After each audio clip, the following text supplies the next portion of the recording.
Contohnya begini, seumpama panjenengan itu berada di tempat yang sangat wingit seumpama. Tahu-tahu panjenengan itu pingsan. Ini maksudnya ini bukan pingsan karena penyakit medis ini maksudnya. Karena memang ada benturan energi kodam yang besar terhadap diri panjenengan. Dan panjenengan kalah. Energi panjenengan itu kalah.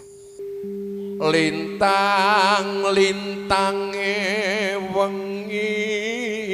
Assalamualaikum warahmatullahi wabarakatuh. Salam sejahtera untuk kita semuanya. Rahayu, rahayu, rahayu. Pada kesempatan kali ini saya akan membahas tentang tanda-tanda ada benturan energi kodam terhadap diri kita. Kadangkala ketika kita berada di suatu tempat yang energinya itu negatif, sementara di dalam diri kita yang didampingi oleh kodam itu mempunyai energi positif, maka akan terjadi benturan terhadap diri kita. Nah, benturan energi kodam terhadap diri kita ini kita bagi menjadi 3 bagian.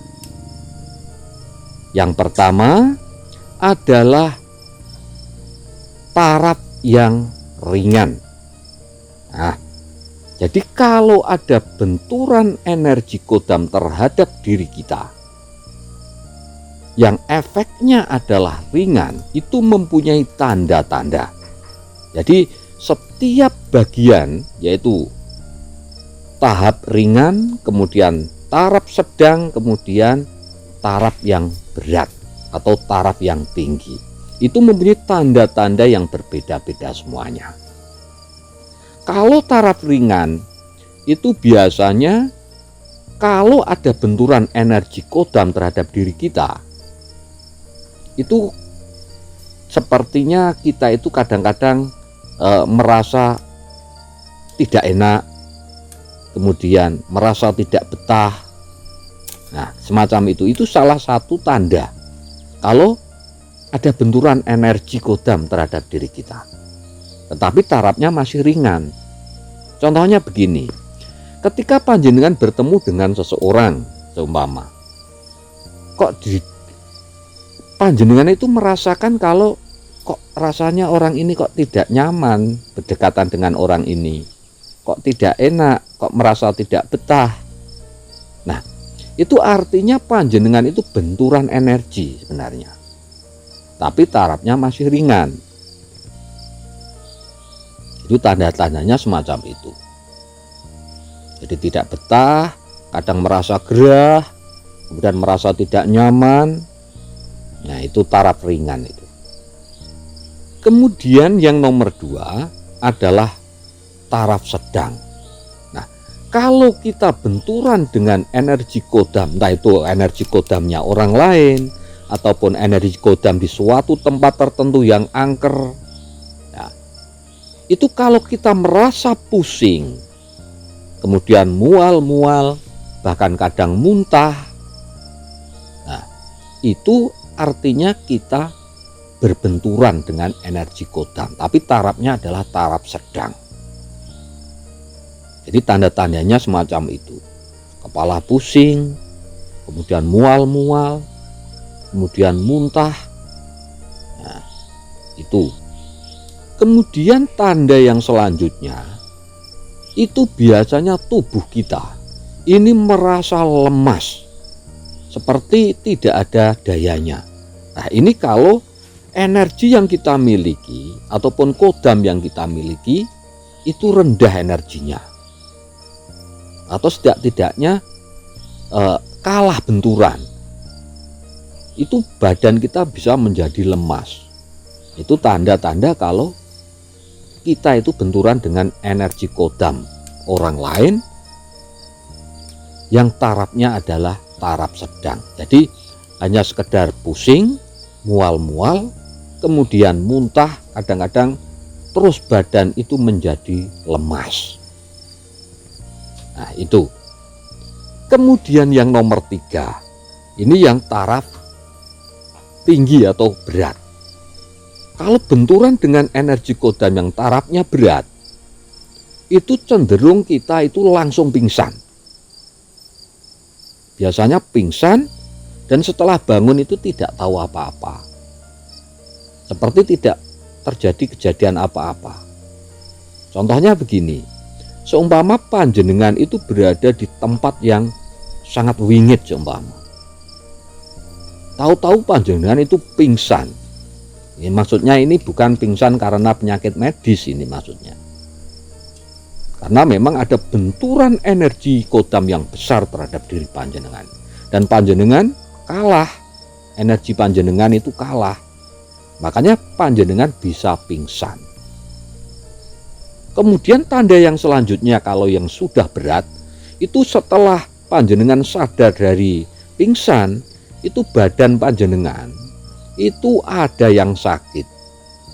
Dari bagian-bagian tubuh tertentu itu ada yang sakit. Kadang-kadang panjenengan kakinya agak lumpuh, itu juga bisa. Ini yang fatal. Kadang-kadang ada yang bagian dalam panjenengan bahkan muntah darah, itu ada. Nah ini kalau sudah kelas berat. Jadi benturan energi kodam yang kelas berat, itu panjenengan bisa muntah. Muntahnya muntah darah. Nah ini badan tertentu, bagian badan tertentu itu ada yang sakit. Kadang bisa lebam-lebam, itu juga ada. Ini kelas berat. Nah ciri yang mencolok adalah pingsan itu tadi dulu.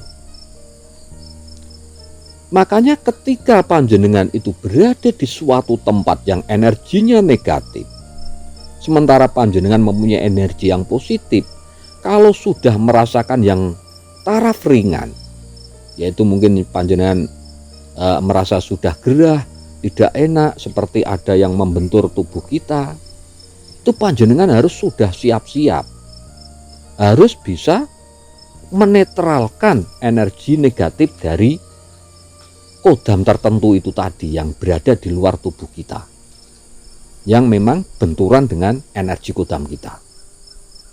Itu panjenengan harus siap-siap, harus waspada, harus berhati-hati dan langsung menetralkannya. Nah, cara menetralkannya, kalau panjenengan sudah tahu tarafnya semacam itu, kalau ringan benturannya semacam ini, sudah tidak enak, gerah, tidak betah, kemudian meningkat lagi ke taraf sedang, mual, pusing, muntah, badannya lemes, itu ya, itu panjenengan harus sudah siap-siap dari awal saja. Taraf ringan harus sudah siap-siap. Karena apa? Biasanya benturan itu tidak langsung blek langsung kelas berat, tidak, tapi dimulai dari taraf ringan dulu, ringan menginjak sedang baru berat. Nah kalau taraf ringan panjenengan sudah bisa merasakan, maka itu tadi harus sudah siap-siap panjenengan untuk menetralkan energi negatif yang membentur diri panjenengan itu tadi. Caranya bagaimana? Cara yang paling bagus ya, yang pertama panjenengan harus menenangkan diri dulu. Pikiran panjenengan tenangkan, hati panjenengan tenangkan. Kalau bisa langsung meditasi.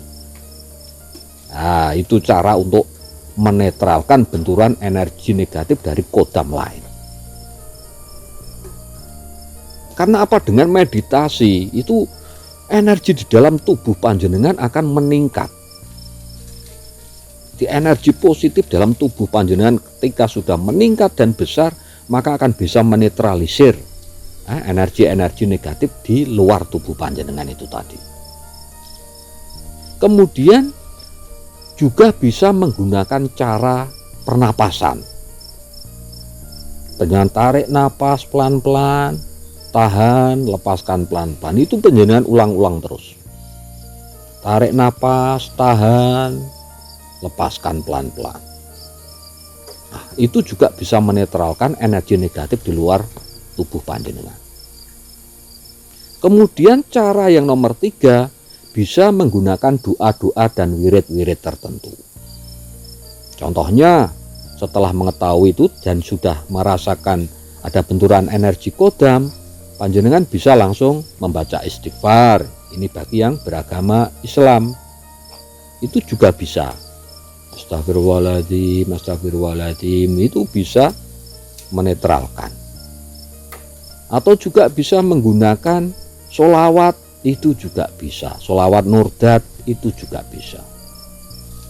Allahumma sholli wa sallim wa barik ala sayyidina Muhammadin nuridati wa syiri syarifi syairil asma'i wa sifati wa ala alihi wa sahbihi wa sallim. Itu juga bisa. Panjenengan ulang-ulang terus sholawat-sholawat itu. Kemudian juga bisa menggunakan ayat kursi, itu juga bisa. Nah, kalau di tempat wingit, tempat tertentu dan panjenengan sudah benturan dengan energi negatif dari kodam lain, maka panjenengan harus terus menetralkan itu tadi, membaca doa atau wirid itu tadi, ayat kursi. Nah, itu juga bisa menetralkan. Intinya panjenengan harus yakin akan kekuatan daripada Tuhan yang Maha Kuasa, Allah Subhanahu wa Ta'ala. Intinya di keyakinan itu. Jadi tenang, yakin dan memasrahkan semuanya kepada Tuhan yang Maha Kuasa, Allah Subhanahu wa Ta'ala. Itu cara untuk menetralkan benturan energi negatif di luar diri panjenengan. Jadi itu tadi bahasan kita kali ini mengenai tanda-tanda adanya benturan energi kodam yang negatif terhadap diri kita, dan juga cara menetralkan energi yang negatif itu tadi. Demikian, mudah-mudahan bahasan kita kali ini bermanfaat untuk kita semuanya. Dan bagi sedulur-sedulur, silahkan tinggalkan komentar panjenengan di kolom komentar. Matur nuwun sanget. Wassalamualaikum warahmatullahi